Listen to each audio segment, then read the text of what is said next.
Okay, next நம்ம பார்க்க போகிறது மல்டிப்ளிகேஷன் அண்ட் டிவிஷன், பெருக்கலும் வகுத்தலும். இது ரெண்டுத்துக்கும் ரொம்ப முக்கியமான விஷயமே எதுன்னா வாய்ப்பாடு தான். டேபிள்ஸ் தரவாக தெரிஞ்சிருக்கணும்.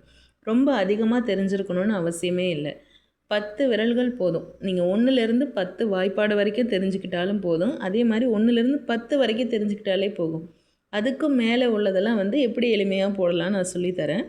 இப்போது இது உங்களோட 10 விரல்களில் வச்சுக்கோங்க. இப்போ 2வது வாய்ப்பாடு உங்கள் 10 விரல்களில் 2, 4, 6, 8, 10, 12, 14, 16, 18, 20 அந்த மாதிரி. 3வது வாய்ப்பாடுன்னு சொன்னாலும் உங்கள் 10 விரல்கள்லேயும் அதோடைய மதிப்புகளெல்லாம் வச்சுக்கோங்க.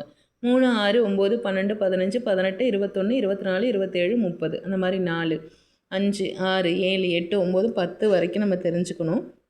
அதுக்கப்புறம் ஸ்கொயர், க்யூப் இது ரெண்டுமே ரொம்ப முக்கியம். இது மொத்தமே இந்த பெருக்கலுக்கும் வகுத்தலுக்கும் அடிப்படையான ஒரு விஷயம். இது உங்களுக்கு கூடுதலான தகவல் தான். மற்றபடி நமக்கு அடிப்படை தெரியணுன்னா இந்த 1லேருந்து 10 வரைக்கும் தெரிஞ்சால் போதும். 10 உங்களுக்கு எளிமையானதாக தான் இருக்கும்.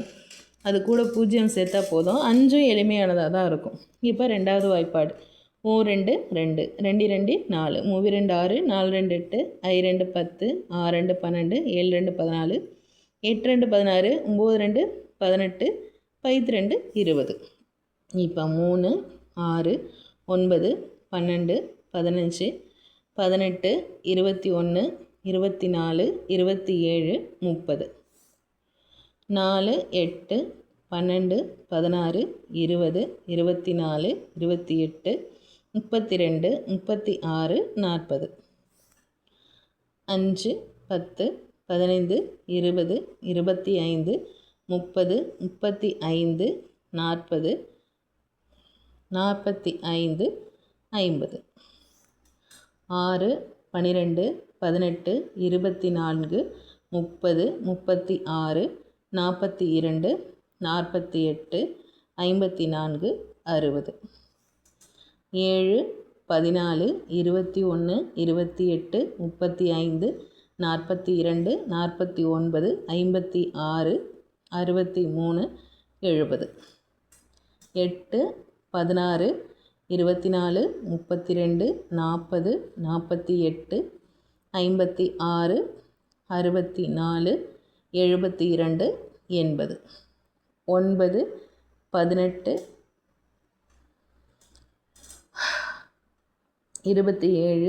36, 45, 54, 63, 72, 81, 90.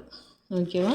அடுத்து square table. 1 square 1, 2 square 4, 3 square 9, 4 square 16, 5 square 25, 6 square 36, 7 square 49, 8 square 64, 9 square 81, 10 square 100. And 1 cube 1, 2 cube 8, 3 cube 27, 4 cube 64, 5 cube 125, 6 cube 216, 7 cube 343, 8 cube 512, 9 cube 729, 10 cube 1000. அவ்வளோதான். இதுதான் ரொம்ப அடிப்படை. இதை நீங்கள் நல்லா தெரிஞ்சுக்கிட்டிங்கனாலே போதும். இதில் தரவாயிட்டால் அடுத்து நம்ம பெருக்கல் ரொம்ப எளிமையாக பார்த்துடலாம்.